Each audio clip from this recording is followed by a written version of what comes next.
Hello everyone, it's Xenoblade here, and for today. So, this week is the final week of the month June, and July is going to be a huge month for RPG fans such as myself, with games releasing like Digimon Survive, Live Alive HD Remake, and the biggest one of all that I'll definitely be getting, Xenoblade Chronicles 3.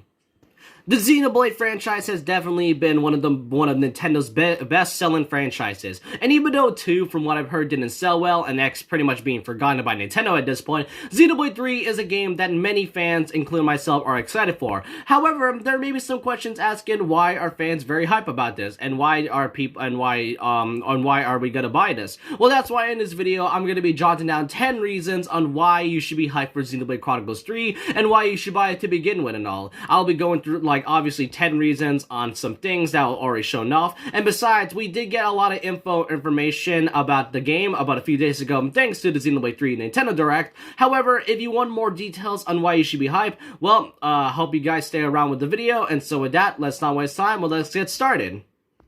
Number 1, let's talk about the character designs. Designing characters is one of my favorite things to do during my spare time, and I am a huge fan of Xenoblade character designs. Now, I do like the ones for the first game's designs with characters like Shulk and Dunban, and I guess maybe Ricky and Melia. But Xenoblade 2, I wasn't really a huge fan of the designs, and I guess one of the character designers wasn't a huge fan of it as well, from what I've heard. But Xenoblade 3 is by far my favorite design characters, with a few of them pretty much having a unique modern feeling while still kind of retaining the Xenoblade feel. And I really love each of the character designs. My favorite so far pretty much has to be Noah, Tyon, Senna, Ashra, and Gray. Heck, even some of the hero designs shown here have also pretty cool designs, and I can't wait to see everyone else in Xenoblade 3. All I can say is that despite them having a bit of mix of fantasy and futuristic style, it also has a mix of modern just to keep the Xenoblade feel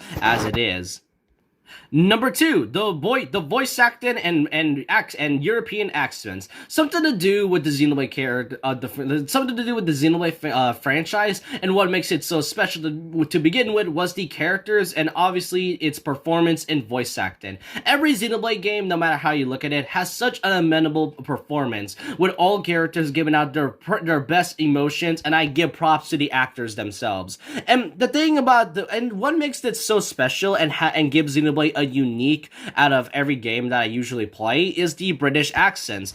With the performance of Xenoblade 1's characters like Shulk, they definitely gave the characters more life and a unique feeling to the franchise that you don't usually see that often. And really, that's kind of what I like about it. And I'm glad it stayed over throughout the course with Xenoblade 2 and now with Xenoblade 3. Not only that, from what I saw a few days ago, after that, many have noticed that there may be some lip syncing that actually seems like they're pretty much mixing in with the lip syncing, and there's not any audio mixes whatsoever. And that's what I truly like about it, and it shows how much improvement Monolith saw and how much effort they have given with the characters and the voice acting.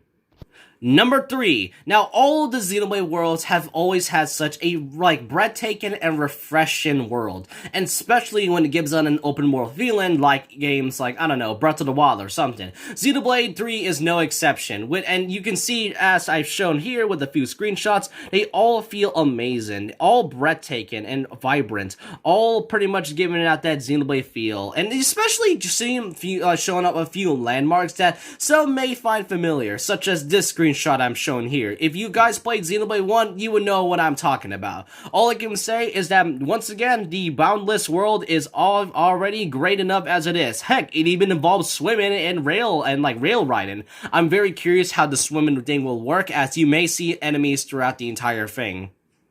I think this is number 4, yeah, number 4. Number 4 pretty much is the music. Xenoblade music is one of my favorite things to hear all the time. Xenoblade 1 and Xenoblade 2 are in particular, and Xenoblade 3 is still nailing it with every music track. Here are a couple of examples that I will not play, however, because I could possibly risk myself a copyright. But if you really want to hear if you really want to hear the soundtrack, I would gladly leave it down below. It's great to see more music, and especially with some of the most notable composers for the games as well.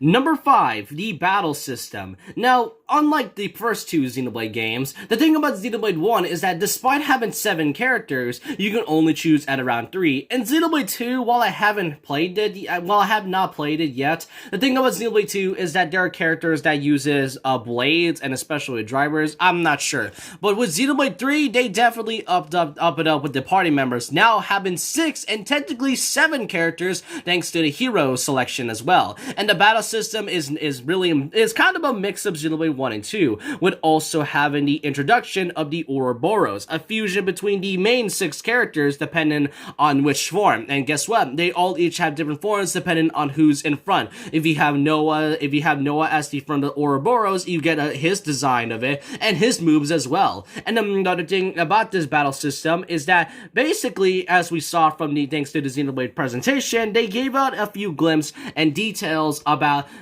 classes. If you want Mio to play as a tactician, you can definitely do that. And if you want Senna to be a healer, you can also do that when she uses the healer's class. All I can say is that the battle system having a mix of 1 and 2 and the class changes, yeah, that's definitely something I can be happy about. Number 6, the Switch's optimization and file size. Now, Xenoblade games are known for one thing, and that's pretty much pushing their limits about its gigabytes. Monolith, when they were making Xenoblade 1 for the Wii, they definitely went over the Wii hardware system, but they still managed to do it, and it plays very smoothly. Most of the games that whenever there's a game release, it always has to be running at a smooth 60 FPS. And the thing about the Switch now is that it kind of is a bit small when it comes to its own gigabyte size. But as time goes on, throughout the 5 years of Nintendo Switch, one of the big releases that came out back in 2017 was Xenoblade Chronicles 2, having at least almost 13 or 12 gigabytes in storage. Xenoblade 3 has 15 gigabytes of its file size. That is incredible to see how much Monolith went overboard their limits just to make this game happen and run it at a smooth 60 FPS.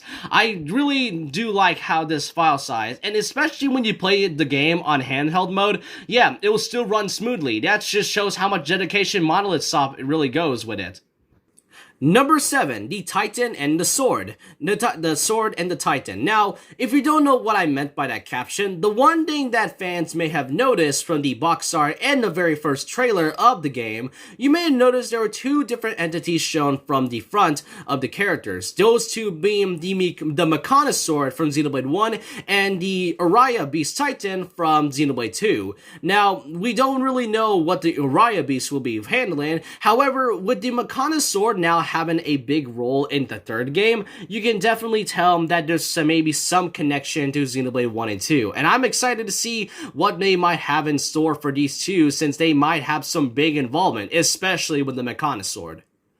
And speaking of connections to Xenoblade 1 and 2, now, I will not spoil that much, okay? Well, I will not spoil at all, to think about it. So number 8, there may be some connections between 1 and 2. And why do I say that exactly? Well, I mean, like I said, I'm not gonna spoil, alright? The thing about it, though, is that, according to Nintendo on the Nintendo Switch News channel, they stated that you do not have to play the first 2 games just to play the 3rd game. However, if you really want to, you may get some, or whatever, because that was shown during the news section, from what I can remember. So there may be some possibilities with 1 and 2 being involved with 3. I mean, it kind of makes sense given how these 2 entities are shown in the 3rd game's box art and in the trailer. So obviously there is some connection at some point. Plus the Xenoblade lore can definitely expand given how, because Xenoblade lore can be weirdly confusing and hard to understand and all.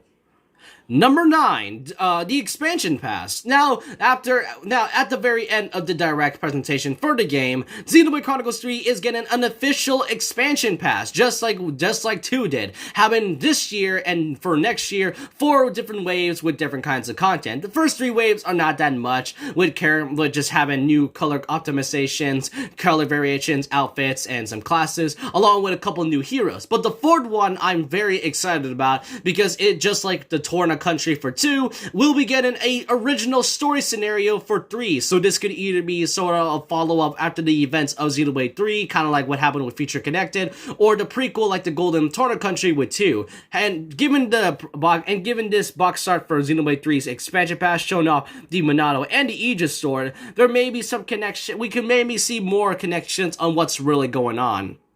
And finally, number 10, this really isn't that much of a, this isn't really that much to be hyped for. However, the reason why I feel like this whole thing is hype was the release date of the game. When the game was first announced back at the February Nintendo Direct, it was initially supposed to come out in September. And while it may seem a little longer, it still made a lot of fans hype as the game will be coming out. But thanks to the latest trailer that came out a few months later after the announcement, it was shown that the game was coming out sooner than we think.